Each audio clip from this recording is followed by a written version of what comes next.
Gaspar, antes de ser santo, sí, ya desde niño se dedicó seriamente a la práctica de las obras de misericordia, tanto corporales como espirituales. Él desde niño mostró mucho interés por los pobres y los enfermos. Ya desde niño se sentía movido a practicar la caridad con los mendigos, los marginados y los pobres que llegaban a la villa San Estéfano de Caco y se quedaban delante del Palacio Altieri. El departamento de la familia de Gaspar estaba en la planta baja, vamos a decir así, en el primer piso. Gaspar se asomaba continuamente por la ventana y les daba de comer, privándose muchas veces hasta de su propio desayuno y almuerzo, para aliviar el hambre de estas personas pobres y necesitadas. Entonces aquí vemos ya una forma como Gaspar desde pequeño era una persona misericordiosa y compasiva con los pobres y necesitados. Cuando tenía entre 12 y 13 años solía ir con Pipo, su amigo de infancia, a visitar a los enfermos en los hospitales de la ciudad. En aquellos tiempos los pobres y abandonados no tenían otra alternativa que buscar refugio en los establecimientos públicos de caridad. Gaspar se dejaba tocar por el sufrimiento de estos hijos de Dios, conversaba amablemente con los enfermos y se solidarizaba con ellos.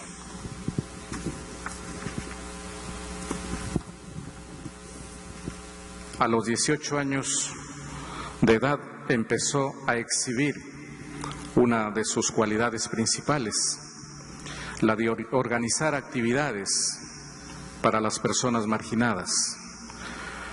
Junto con algunos de sus compañeros solía impartir instrucción religiosa a los campesinos que venían a Roma para vender su forraje.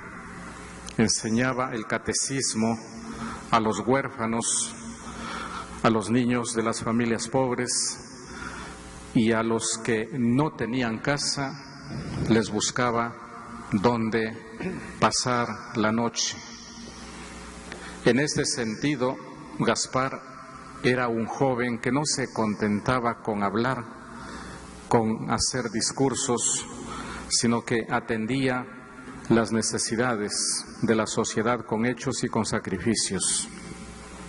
De esa forma fue descubriendo lo que significaba ser sacerdote y la clase de sacerdotes que el pueblo necesitaba en esos momentos, esos sacerdotes compasivos y misericordiosos al estilo de Jesús, tal como nos dice la carta a los Hebreos, ¿no? Capítulo 2, versículo 17, la misma carta, el capítulo 4, versículo 15, refiriéndose a Jesús como un sacerdote compasivo y misericordioso con los seres humanos.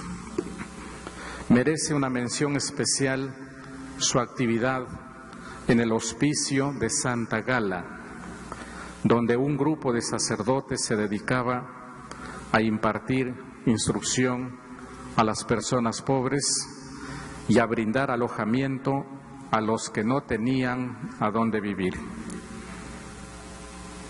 Gaspar participaba en ambas actividades y en ese trabajo en Santa Gala quedaría para siempre grabado en su corazón. Durante su exilio, como hemos escuchado al comienzo, Gaspar fue exiliado y encarcelado por no someterse a la autoridad de Napoleón. Durante su exilio recordaba esta experiencia en el hospicio de Santa Gala La recordaba con nostalgia y ansiedad, y aun cuando estuvo al frente de la nueva congregación que había fundado, siguió dedicándole sus esfuerzos a ayudar a estas personas necesitadas. Pero Santa Gala no fue su única preocupación. Gaspar participó por lo menos en 17 proyectos, cofradías, archicofradías, pías, uniones o asociaciones y círculos.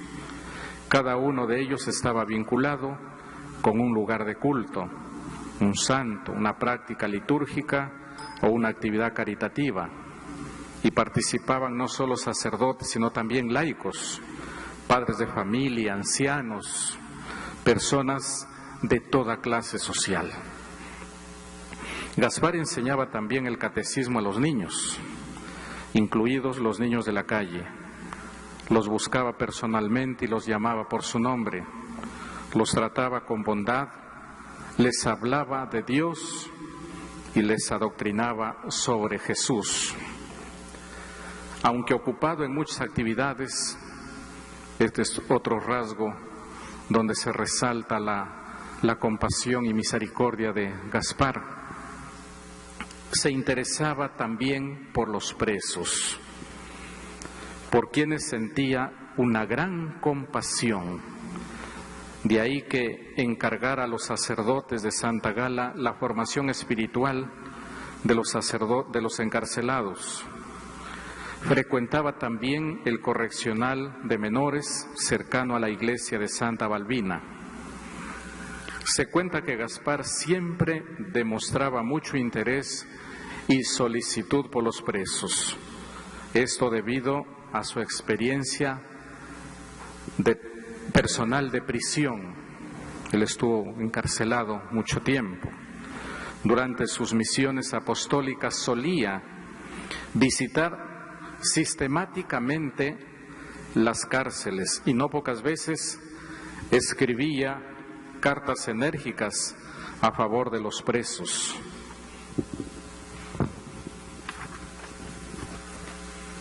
Recomendaba que se les diera una asistencia humana y espiritual más eficaz y se los tratara más benignamente y con respeto.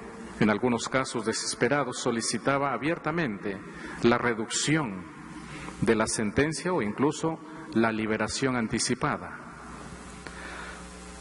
Todo este celo apostólico iba acompañado de estudios, investigaciones, meditaciones, recogimiento y oración, todo lo cual era signo de una creciente armonía innata, poco común entre la vida interior y la actividad externa, entre el ser y el hacer.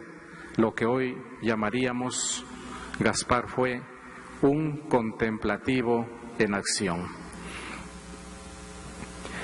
A Gaspar se lo podía encontrar a menudo en Campo Bacchino, entre los arcos en ruinas y las columnas semienterradas del antiguo foro romano.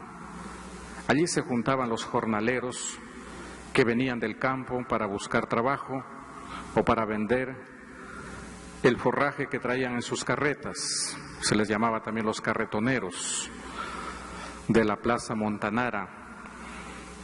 Gaspar se sentía a sus anchas con estos hombres rudos del campo, con quienes se reunía para hablarles de Cristo.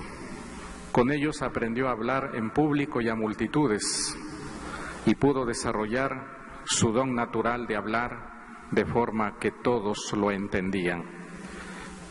Gaspar, siendo joven sacerdote, fundó el oratorio nocturno para alejar a los hombres de las cantinas y llevarlos a un ambiente más positivo, y para brindar a los campesinos y jornaleros la oportunidad de participar en actividades religiosas, ya que durante el día no lo podían hacer.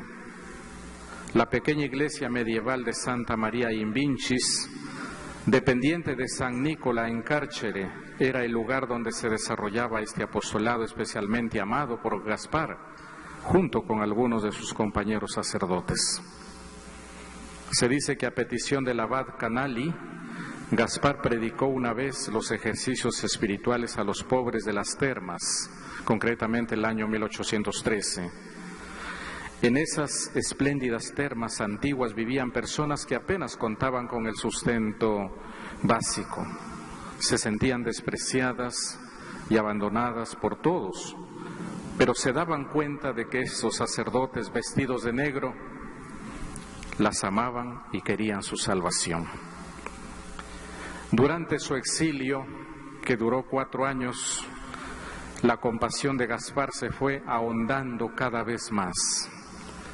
Aunque durante la mayor parte de su vida se había dedicado a las obras de misericordia, fue en el silencio de su celda donde esta tarea encontró una definición más clara a la luz de la preciosa sangre de Cristo.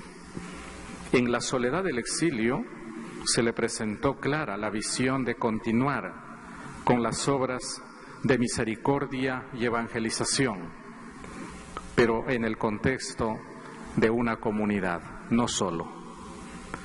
O sea, aunando esfuerzos con otros hombres y mujeres y unidos en el vínculo de la caridad para llevar a otros la gracia redentora de la sangre preciosa de Jesús. Gaspar, hombre de ayer.